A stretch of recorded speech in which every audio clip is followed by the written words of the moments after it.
Esta conspiración nunca podría haber sido ni de lejos tan efectiva si no se hubiera producido una estrecha cooperación entre lo que creaban las instituciones bajo el control de los Bilderberg y lo que luego se convertiría en política gubernamental o pública.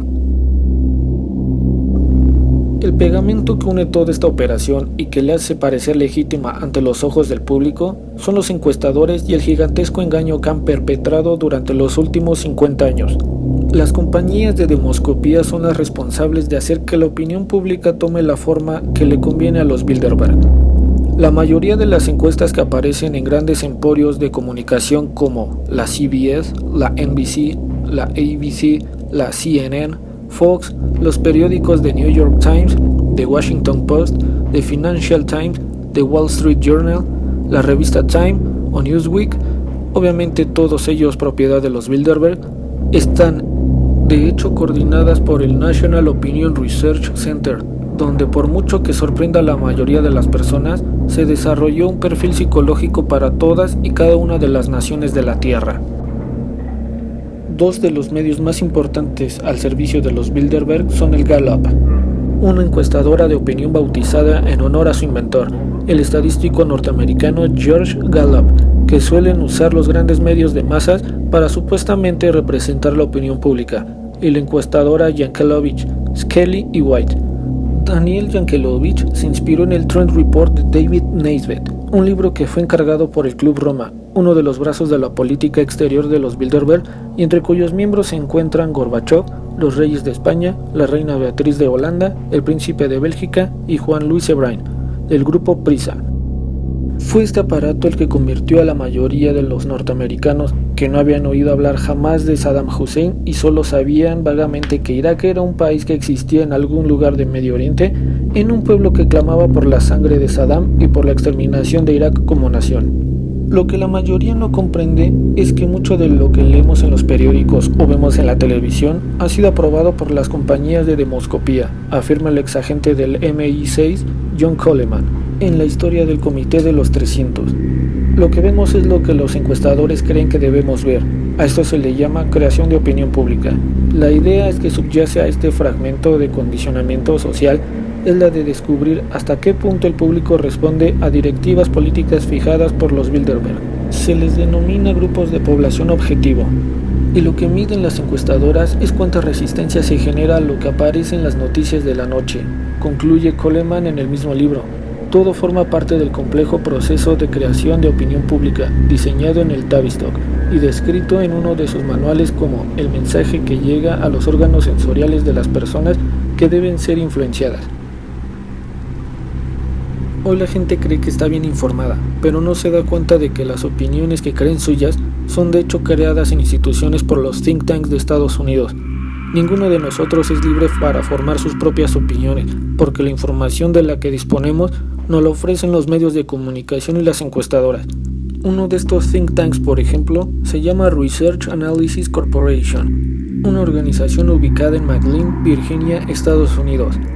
Creada en 1948, los Bilderberg se apoderaron de ella en 1961, cuando pasó a formar parte del Johns Hopkins Institute. Ha trabajado en más de 600 proyectos, entre ellos el de la integración de las personas de color negro en el ejército, programas del uso táctico de las armas nucleares y para el control de la población, además de algunos estudios tan ingeniosamente titulados como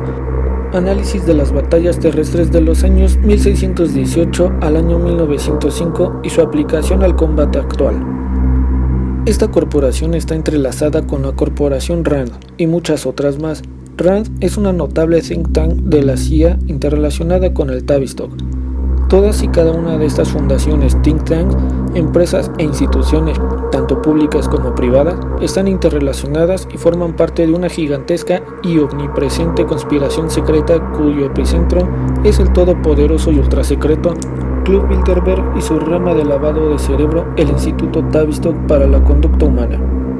Uno de los primeros estudios del Tavistock, bajo la dirección de la Oficina Militar de Guerra Psicológica Británica, se llevó a cabo en 1921 y tuvo que ver con los efectos de la neurosis de guerra en los soldados británicos que sobrevivieron en la Primera Guerra Mundial.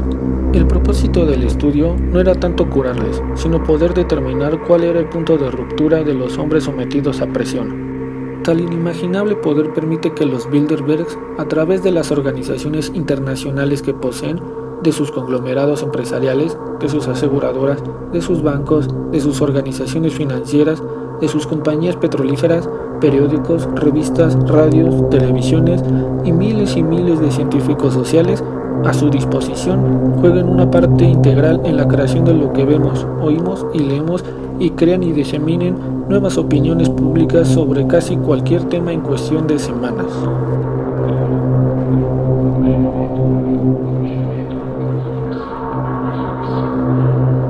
A principios del siglo XX, las palabras propaganda y guerra se convirtieron en sinónimos. No fue por casualidad. Los responsables de esta igualdad semántica fueron Walter Lippmann, uno de los comentaristas políticos más influyentes y el primer traductor de la obra de Sigmund Freud al inglés, que además durante la Primera Guerra Mundial estuvo en el cuartel general de la propaganda y guerra psicológica británicas,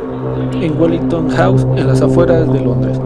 y Edward Bernays, sobrino de Freud y uno de los inventores de las técnicas de manipulación de la opinión pública. Bernays escribió en Propaganda en 1928 lo siguiente: fue por supuesto el asombroso éxito de la propaganda durante la Primera Guerra Mundial lo que abrió los ojos a unas pocas personas inteligentes en todos los departamentos de la vida, a las posibilidades que ofrecía manipular la mente del público. Somos gobernados, nuestras mentes son moldeadas, nuestros gustos conformados y nuestras ideas sugeridas en gran medida por personas de las que jamás hemos oído hablar.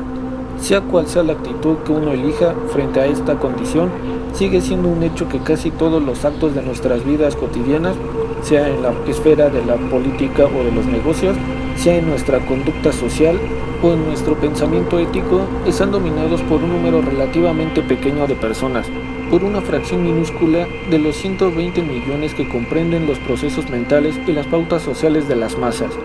Son ellos los que manejan los hilos que controlan la mente del público, y son ellos los que subyugan las antiguas fuerzas sociales y diseñan nuevas formas de maniatar y guiar al mundo. De hecho, Edward Bernays y Walter Lippmann colaboraron en un estudio secreto realizado por el Royal Institute International Affairs sobre los efectos de manipular la información de guerra con el objetivo de conseguir que las masas apoyaran el conflicto. El aluvión de propaganda orquestado a través del periódico, que es propiedad de la familia de Lord Rother, funcionó a las mil maravillas, especialmente entre las capas de la población trabajadora, donde prácticamente no hubo ninguna oposición o lo que resultó ser una sangrienta carnicería en los campos de Flandes.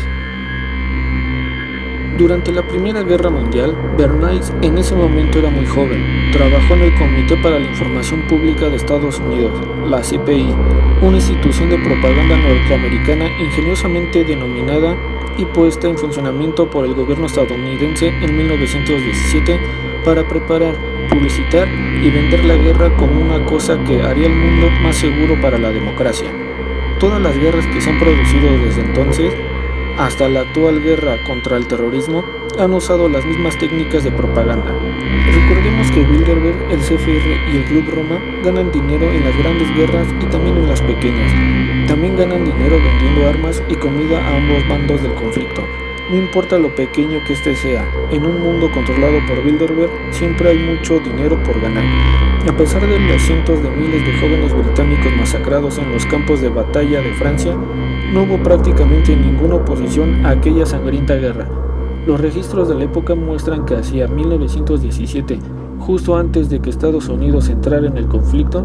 el 94% de la clase trabajadora británica, que soportaba la peor parte del esfuerzo bélico, no tenía la menor idea de por qué luchaban, más allá de la imagen creada por los manipuladores de los medios que decían que los alemanes eran una raza horrible decidida a destruir a su rey y a su país, y que tenían que ser borrada de la faz de la tierra. De hecho, los investigadores descubrieron tras un periodo de prueba de 6 meses que menos del 10% de los sujetos estudiados distinguían entre el proceso lógico racional al observar un problema y la mera opinión particular sobre el problema. Desde entonces, los que se dedican a lavar el cerebro han aplicado el mismo principio de la guerra y a todo problema concebible de la sociedad en general. Piensen, por ejemplo, en las actuales campañas antitabaco, en el movimiento nacionalista catalán, en la Constitución Europea, en los problemas de inmigración en toda Europa, en las guerras de Afganistán e Irak, en el impulso independentista de Quebec, en la escasez de petróleo en Asia y sus repercusiones directas en el estado de bienestar de Europa. De hecho, en 1991, al igual que lo sucedido en las primeras fases de la actual guerra de Irak, más del 87% de los norteamericanos apoyó inicialmente una guerra ilegal, genocida e inconstitucional. Y no se trata de un fenómeno local. Un porcentaje similarmente elevado de ciudadanos españoles, por ejemplo, votó a favor de la Constitución Europea, a pesar de que las encuestas mostraban repetidamente que solo una minúscula fracción de esa gente había leído el texto objetivo de la votación. De esta forma, escribe John Coleman en su libro La historia del Comité de los 300, la irracionalidad se elevó a nivel de conciencia pública. Luego los manipuladores jugaron con ello para minar y camuflar la realidad de cualquier situación dada. Y cuanto más complejos se hacían los problemas de una sociedad industrial moderna, más sencillo era fomentar distracciones cada vez mayores. De modo que acabamos con que las totalmente irrelevantes opiniones de las masas, creadas por hábiles manipuladores, asumieron la posición de hechos científicos. Curiosamente, en el Tavistock, Trist y Emery desarrollaron una teoría de la turbulencia social, un llamado efecto de ablandamiento de conmociones de futuro, en el que la población sería ablandada a través de acontecimientos que llegasen a todos: escasez de energía, colapso económico y financiero y ataques terroristas. Si las conmociones se suceden rápidamente y su intensidad es cada vez mayor, es posible llevar a la sociedad entera a un estado de psicosis de masas, afirmaron Trist y Emery. Además, según ellos, los individuos se sentirían disociados, pues al tratar de huir del terror de la realidad emergente, se retirarán a un estado de negación, volcándose en los entretenimientos y diversiones populares, y siendo propensos a los estallidos de ira. De hecho, hablamos de las dos caras de una misma moneda. En una, la cubierta y sutil manipulación y el control del pensamiento y la conciencia humana a través del poder de la televisión, y en la otra cara, escribe John Quinn en Newshawk el 10 de octubre de 1999,